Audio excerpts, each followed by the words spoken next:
across a windswept desert of human bones and crumbling streets, and through a maelstrom of charred, dry dust that spins past the silhouettes of a billion decaying humanoid figures, shines a pillar of light that stands out like a beacon of hope through the impenetrable darkness of an otherwise dead world.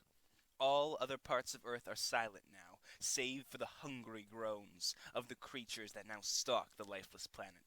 Like the cancerous minions of a vast plague that stretches over the skin of a once graceful blue giant, the ravenous creatures prowl over the landscape of the planet in an attempt to drain whatever they can from the ashen and lifeless terrain.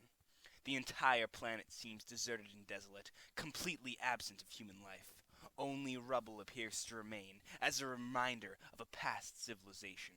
But where hope seems lost, a shadow is cast by an enormous structure over the monsters and ravaged land. This structure was built by the last remaining humans on Earth. The structure is a huge wall that towers 50 feet in the air, made of dusty stone and crude metal. Positioned atop of it, perched high upon it like vultures observing their prey, are masked men firing gunshot after gunshot into a vicious horde of creatures hammering at their door. The massive wall surrounds a large section of land, which these cloaked men are sworn to protect with their lives. Within this wall, the last humans remain, bunkered together in their final stand against the unstoppable force that resides outside their encampment. This land that the wall protects contains the last humans on Earth, denizens of the human lands. It is an area that, upon first glance, stands in stark contrast to the horrors that lay outside the wall. While walking corpses beat at their door, life continues inside the barrier, relatively undisturbed. While the endless hordes of undead ravage the world just miles away, children can laugh and play with one another, enjoying sunny days and blissful peace. All of them seemingly unaware of the possibility that the horrors could breach their wall and plunge their world into darkness. This was the magnitude of protection that the wall provided for the denizens of the human lands. Some of the younger children living within the walls of the human lands are lucky enough to remain in blissful ignorance of the decaying horrors beating at their walls, the powerful gunshots exploding 50 feet overhead, and the billions of rotting corpses and decaying skeletons scattered throughout the bleak and ruined world. They are oblivious to their dark histories, as they were fortunate enough to be born to the only section of the world when the events that had nearly eradicated the entire human race had drifted into the past, and was now nothing more than a distant nightmare. As these innocent children grow, they are taught the grim stories of their ancestors, the tale of how a thriving population of 10 billion humans was cut like an unwanted weed, while some of the children draw their own conclusions to what happened to the billions of people that had existed beforehand, and others simply do not wish to learn more about the event. The more inquisitive children grow curious and ask their parents for the full story. Some do not wish to inform their children of what happened. After all, why spoil their children's happiness by telling them the whole terrible story? Others, though, sit down and tell the children the truth. They recount the turbulent time in human history when billions died and were transformed into a walking plague, the event that will be forever known by the humans as the Outbreak. The Outbreak started 35 years before the human lands had been established, a point in time when humans were as common as blades of grass, instead of as scarce as a diamond in the rough. The human population had swelled to over 10 billion people, and the world had descended into a furious war over resources.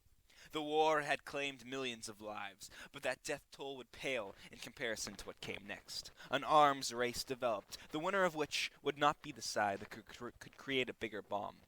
They would need to destroy their enemy while leaving their resources intact.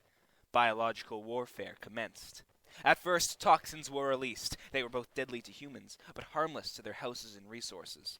Then, both sides started to mutate animals, starting with insects. They invented insects that could travel farther and deliver diseases more efficiently than other bugs. Giant insects with razor-sharp teeth were mutated and released into towns to cause chaos and panic. And then there was the spark that ignited an inferno. The firebug. The firebug was a genetically modified red stag beetle with a wickedly sharp mouth that could pierce through human bone. Bred to blow up on contact, they were sent en masse into highly populated, undesirable enemy territories, and once they died, they exploded in a fiery detonation. When a firebug collided with a house, the house and all the people in it would be reduced to smoking debris in seconds. Swarms of firebugs would be released into a town and reduced it to powder in a flash. The war only escalated from there. The nations began to devote all of their efforts into this great conflict. The leading scientists of the world poured all of their abilities into creating newer, deadlier weapons. Super soldiers were invented with abilities far greater than the average man. Viruses were created and released into water supplies. All sides grew desperate, searching for the one thing that would win the war and bring the death count to an end. In this desperation, the repercussions of the most destructive weapon would not be considered. This weapon was known as the zombie, modeled after a simple plan. The zombie was both the plague itself that infected humans and also the being that the plague created. When a victim was infected with the plague, they would undergo a painful transformation that slowed their heart to a stop. After the victim died, they would resurrect and begin walking again, this time as a carrier of the plague, with an insatiable lust for human flesh. They became mindless zombies, capable of spreading the infection with their poisonous bites. A zombie could not be killed in conventional ways. Shooting the zombie through the chest would hardly faze it. Slicing off its arm wouldn't even make it flinch. The most efficient way to kill the zombie was to get rid of the part of the body that the disease was rooted in, the brain. While you could shoot the zombie 5 or 6 times in the chest before it died, a single shot to the head would interrupt the virus and kill the zombie. The zombie seemed like the perfect weapon, a zombie that didn't need to eat, drink, or sleep. They transmitted the disease almost effortlessly. They could withstand several bullets, and best of all, the fear they instilled on their enemies was unlike any other weapon before it. Unfortunately, the war was so quick and furious that the scientists who created the disease didn't have time to properly study it, make a cure, or even think about the consequences of its use. It was launched quickly, and then only casually observed. The rest of their attention focused on creating an even more disastrous disease. At first, the produced results were wonderful. A contagious green mist would roll into a small town and infect the residents. They would turn into zombies and hunt for human flesh, biting them and transforming them and multiplying their numbers. Those that tried to fight back didn't know what to do and ended up wasting hundreds of their bullets as the voracious hordes of zombies descended on the helpless townsfolk. While many were simply eaten alive and did not become carriers of the disease, the loss of enemy life was so great that no decision was made to stop or even slow down the release of the zombies. That was when matters worsened. The number of zombies spiraled out of control, causing far more destruction than was originally planned. The order rang out to stop the zombies. They had done their job and then some, and were no longer of use. There was a catch, though. The zombies couldn't be stopped. There were too many of them, scattered too far apart to be controlled. In the amount of time that it would take for one area to be clear, the infection would have overrun 10 others. In a matter of weeks, the sickness had spread to every corner of the world. The biggest war in human history was over, but a bigger one had begun. The outbreak. Billions died, and billions more became the walking dead. Over the course of 3 dark years, scarcely 1 million humans remained on the planet. The remaining humans congregated into one area, knowing that it would only be a matter of time before they too were ripped apart and eaten. In desperation, plans for a wall were made. This wall would be the only chance that humanity would have to maintain its existence, and would act as a barrier between the living and the dead. The first wall started small, yet sturdy, able to keep an area walled off for a short time. As more and more people gathered into the safe zone, the wall was built higher and higher. Eventually, the wall was so large that it stretched 50 feet into the air and couldn't be penetrated by the thousands of zombies scratching at the door. The wall, which the humans began to refer as the gate, kept their imminent doom at bay, long enough for them to decide what to do next. The million remaining humans began to rebuild the society, starting with the basics: food, water, and shelter. In time, they created a home in which they could survive indefinitely.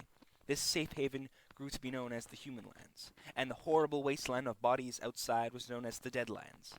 But there was a single, glaring problem that could not be ignored. The zombies had been accumulating at the gate.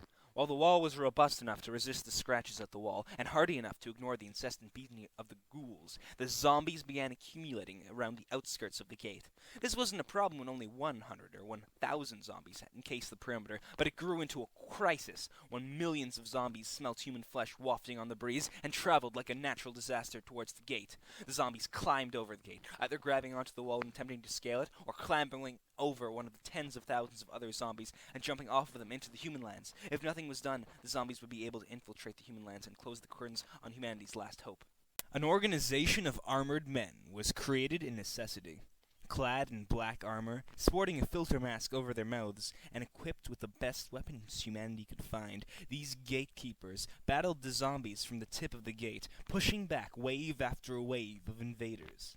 Named the Keepers, they were the newfound protectors of the human lands. With the help of the Keepers, the zombies were fought back, but it would require full-time effort to keep the zombies from climbing over the gate.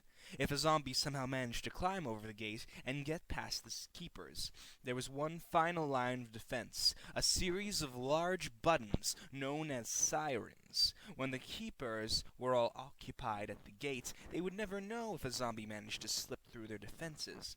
Therefore, these sirens were positioned in every few towns to ensure that if a zombie worked its way over the gate, a civilian could press the siren, alert the Keepers to their location. Then, the Keepers would storm to the location, exterminate the zombies before they had a chance to spread, and return to their duties. The system was foolproof, and life returned to normal, or as normal as the remaining humans could make it. The formation of the Keepers, the siren, and the gate worked so well that it ushered in a new era of undisturbed peace. This ingenious strategy worked so perfectly, in fact, that not a single zombie-related incident took place in the human lands for 30 years.